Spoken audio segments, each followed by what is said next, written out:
Hozir birorta odam uyda o'lim bo'lsa ehson qilmasinchi. Bu vahobiy bu deydi. O'sha vahobiy deganlar tilingni tiyib ol, o'ylab gapir shunaqani. Sal birovni vahobiy deyishni oldi. Bunaqangi razil odamlarga ba'zi odamlarni o'xshatib bo'lmaydi. Mana men agar shunaqaga oladigan bo'lsa, men uyimizda otam o'ldi, onam o'ldi. Birorta ehson qilganim yo'q.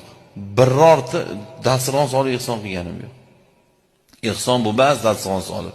Necha pul ketadi? 10 million ketadi bitta ehsonga. 10 millionni 10 ta qo'shniga bering 1 milliondan. Yo'qda kambag'alga bering, tomini yopib olsin. Yo'qda talabaga bering, kontraktini to'lab olsin. Mana ehson. Mashina ehson deydi. Musulmonlar ovqat yo'rib 90% musulmon qorin qo'yib yotibdi. Hozir birorta odam uyda o'lim bo'lsa ehson qilmasinchi. Bu vahobiy bu deydi. O'sha vahobiy deganlar tilingni tiyib ol, o'ylab gapir shunaqani. Sal birovni vahobiy deyishni oldi.